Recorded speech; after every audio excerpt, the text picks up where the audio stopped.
Bienvenue pour cette petite vidéo consacrée à la vision industrielle. Industriel, c'est un bien grand mot car aujourd'hui on part à la campagne, ou plus exactement dans un stand de tir. Là au moins on ne tue personne. Alors, parmi les compétitions de tir sportif, il existe une discipline de tir à la carabine à 50 mètres appelée sanglier courant et dans laquelle on tire sur une cible mobile représentant un sanglier. La cible est mobile car elle est placée sur un chariot motorisé et ça donne ça.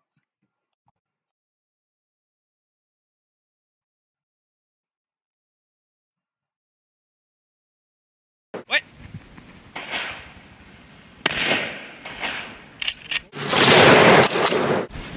Ouais.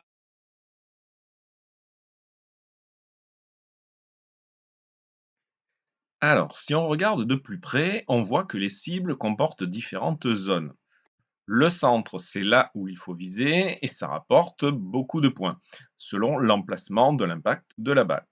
À l'inverse, il existe des zones qui blessent l'animal et le font souffrir, à éviter donc. Des impacts dans ces parties du corps retranchent des points au score. Et enfin, des zones qui engendrent des blessures superficielles, là c'est 0 point. Du coup, le comptage des points peut s'avérer fastidieux. Et pourquoi pas faire réaliser ce comptage automatiquement par un capteur de vision. Bon, je vous l'accorde, vu le prix du capteur, c'est vraiment abusé de l'utiliser pour faire ça. Mais bon, je trouvais le concept plutôt marrant et pour aller jusqu'au bout du délire, je vous propose de compter les impacts laissés par des projectiles en mousse imbibés de peinture. Pour le capteur de vision, là par contre, c'est du sérieux, un IS-2000 de chez Cognex, Cognex pour les intimes, et avec le logiciel Insight Explorer qui va avec. Alors, premier truc à faire, c'est de définir un repère XY de référence sur l'image. Allez, démo.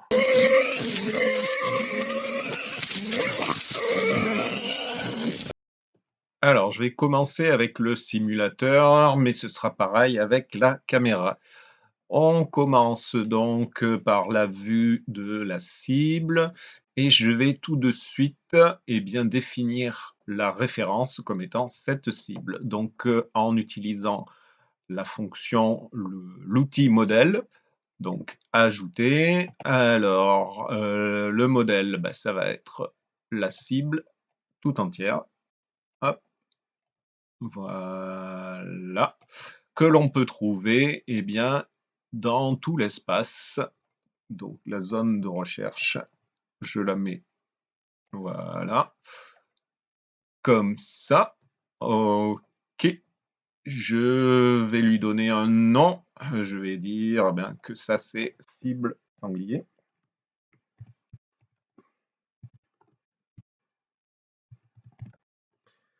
Au niveau des orientations, je laisse par défaut parce que bon, la cible, même si on fait plusieurs prises de vue, il n'y a pas beaucoup de chances pour qu'elle soit autant inclinée que ça. Je fais un petit test avec une image justement qui serait un peu en travers. On voit que là, au niveau de la détection de ce modèle-là, on est à 99%. Et on voit le repérage du centre de la zone ici, du modèle, donc qui va servir, ces coordonnées-là qui vont servir de référence. Si je place une autre image, on voit que il y a une inclinaison de 19 degrés, normal, mais on a bien vu que c'était la cible.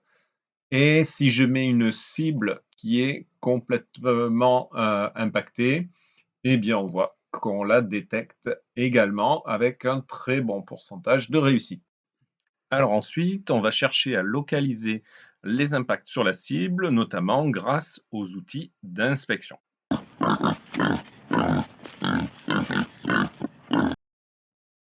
Pour la suite, je vais me servir de blobs. Je rappelle que les vrais blobs, comme ceux que Thomas Pesquet a étudiés à bord de l'ISS, ont sûrement inspiré, du fait de leur forme, les blobs utilisés en informatique et qui permettent d'identifier des formes quelconques et même de les compter. Allez, démo. Voici mon image à nouveau avec la recherche de la cible qui est juste cet espace, c'est ce modèle-là. Je l'avais montré tout à l'heure, j'ai changé de nom là pour que ce soit plus parlant, je l'ai appelé cible du sanglier. Recherche de type modèle, le modèle c'est ça.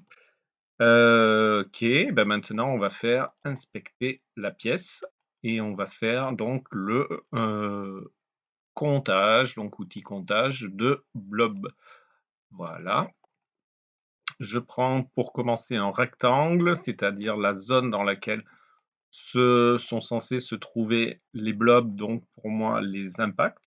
Donc je vais commencer par la totalité de la zone, c'est-à-dire sur la cible ou même si c'est loupé. OK. Et je vais appeler ça le nombre de tirs total.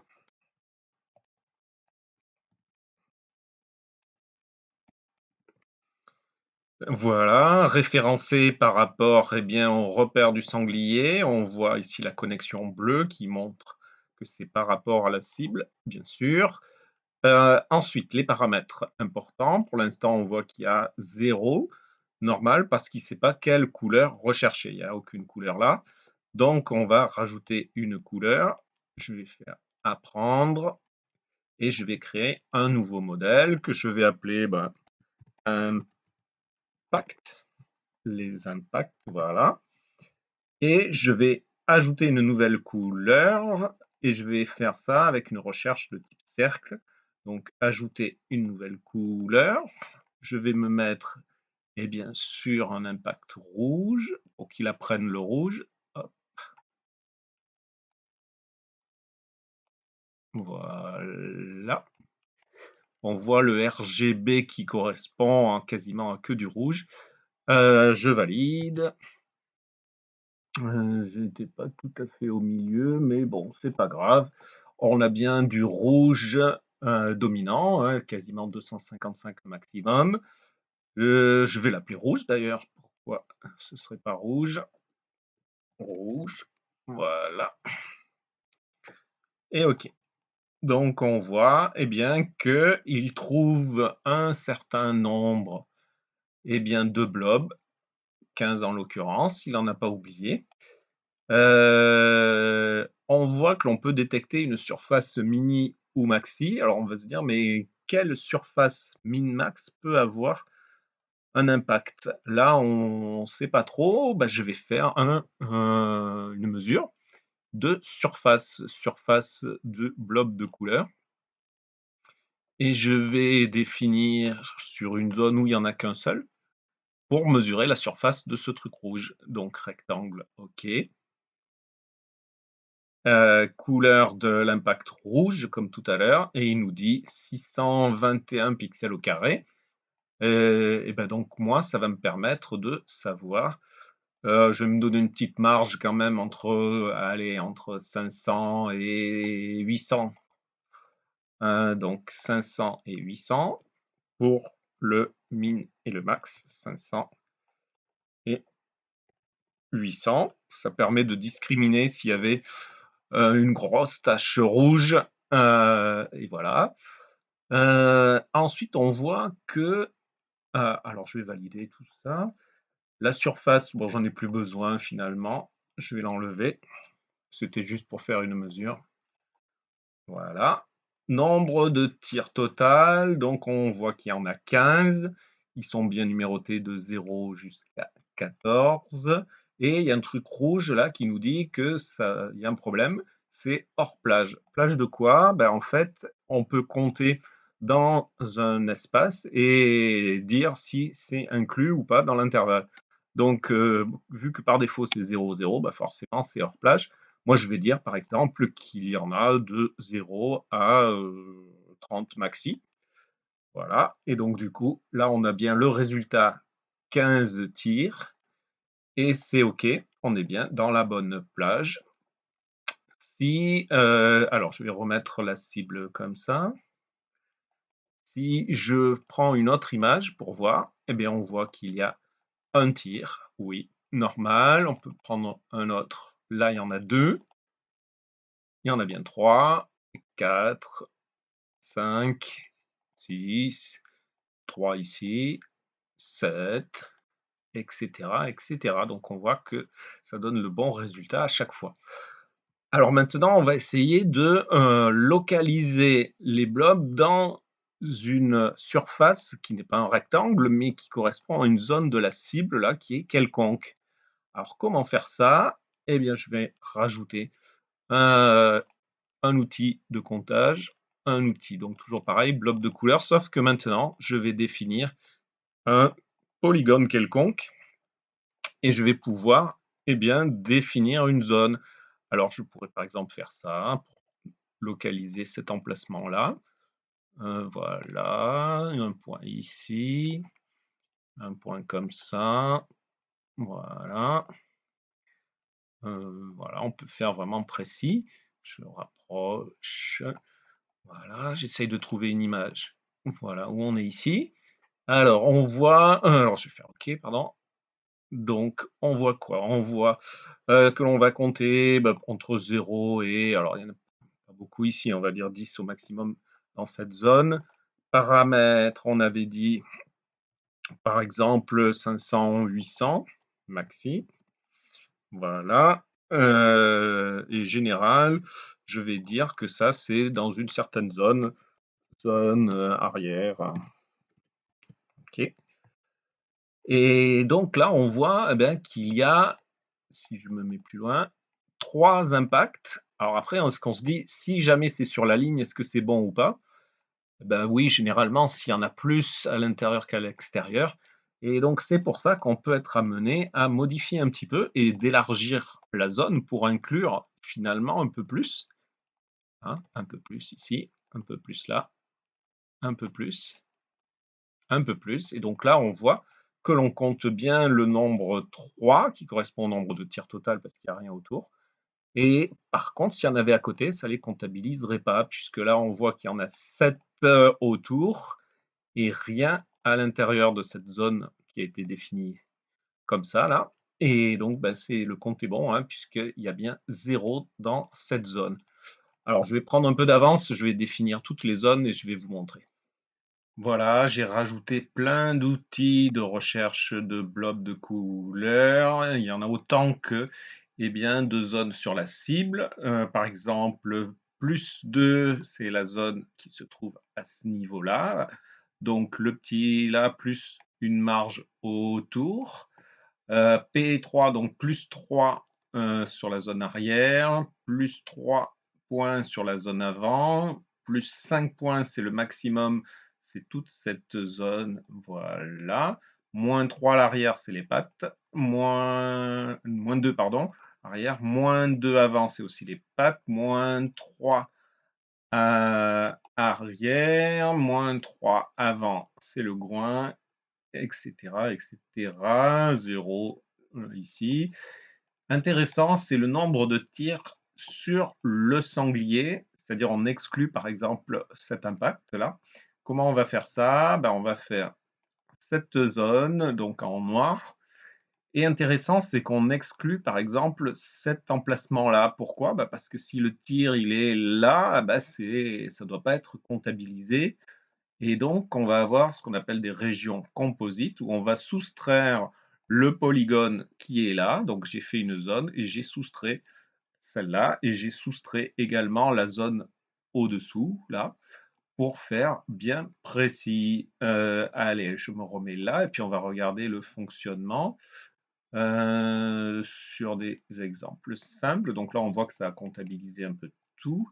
Je fais simple. Donc là, on est dans la zone P3 plus 3 arrière. On a un tir sur le sanglier et tir total 1. Alors que tout à l'heure, ce n'était pas le cas. Si on regardait, vous voyez qu'il y en avait 11 sur le sanglier et 15 au total. Donc il y en avait un là qui était autour, qui n'était pas comptabilisé. Ok, alors je continue. Donc là, on est bien 2 tirs et 2 tirs dans la zone P3. Là, celui-là, il est comptabilisé aussi. Il est sur la ligne. C'est comme au tennis, hein. Ok, là, il y en a 3 mais on voit que celui-là, il est un peu plus de ce côté-là, donc du coup, il est comptabilisé en -2 arrière. -2 arrière, normal, puisqu'en fait, on est dans cette zone-là, on n'est pas dans cette zone-là. Voilà, ainsi de suite. Donc là, je me remets comme ça. Voilà. Donc ça nous permet de compter qu'il y en a 4 à l'arrière, nombre de tirs total, et on voit qu'il y en a eu 5. Alors vous allez me dire, c'est lequel? Eh bien, on va regarder. Tir sur sanglier. On voit qu'il y en a un qui n'est pas comptabilisé.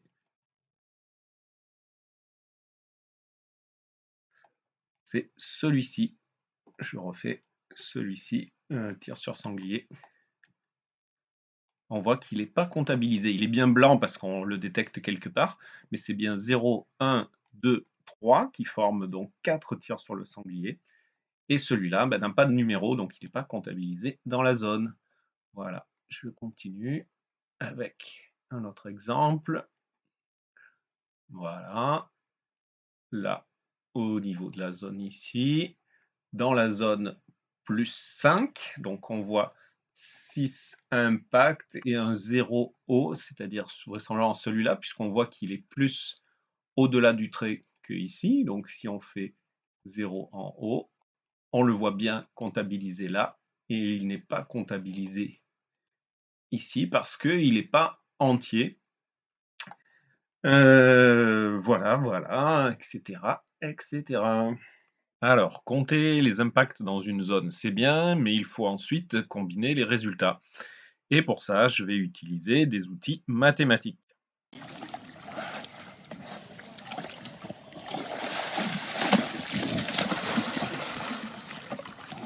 Via, via!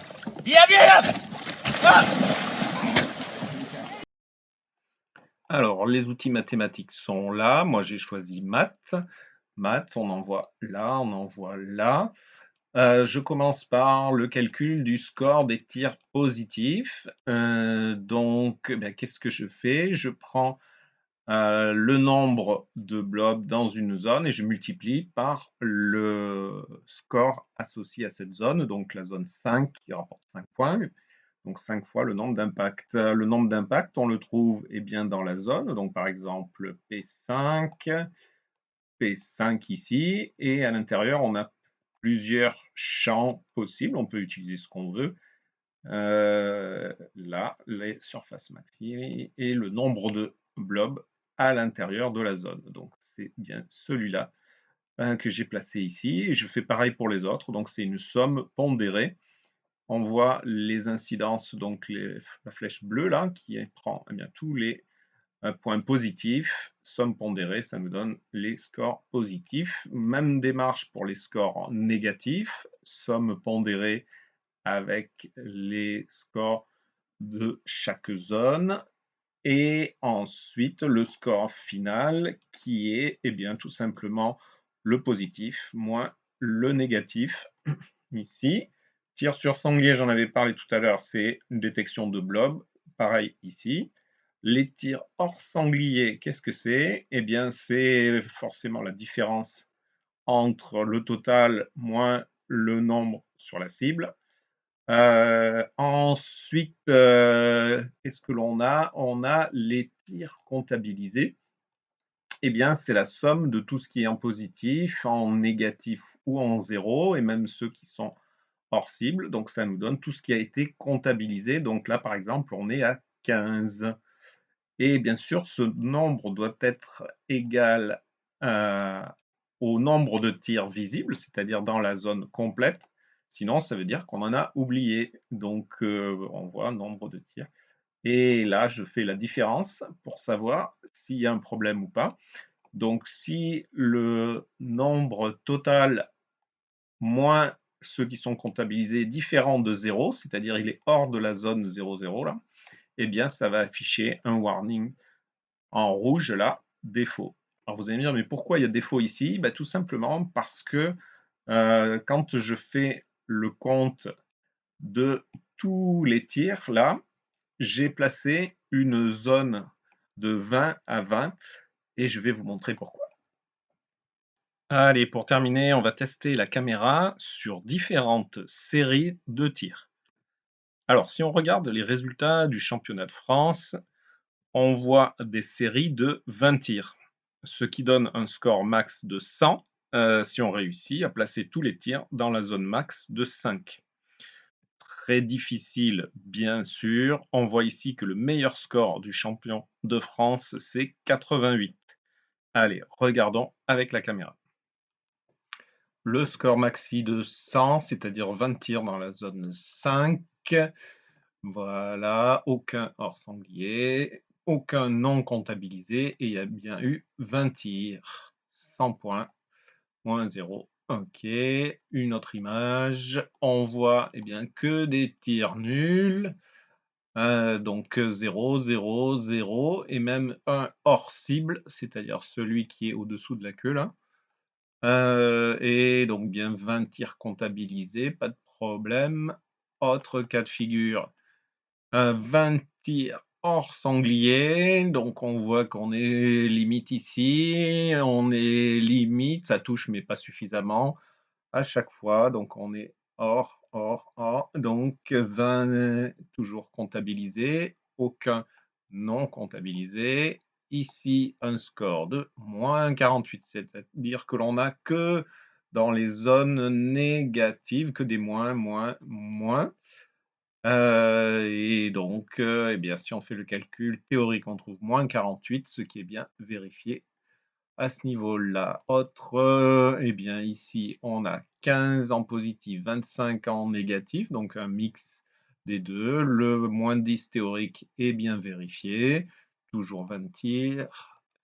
Un autre cas de figure, 41, donc avec des tirs en dehors, mais tous sont comptabilisés et on retrouve bien le 41 et tout est vert là, c'est-à-dire que tous les tests sont OK. Ce qui n'est pas le cas, bien sûr, si on n'a pas d'impact. On voit que là, on a eh bien, pas 20 tirs de comptabilisés. Voilà, vous savez tout presque. À vous de jouer maintenant et je vous dis à bientôt pour de nouvelles aventures.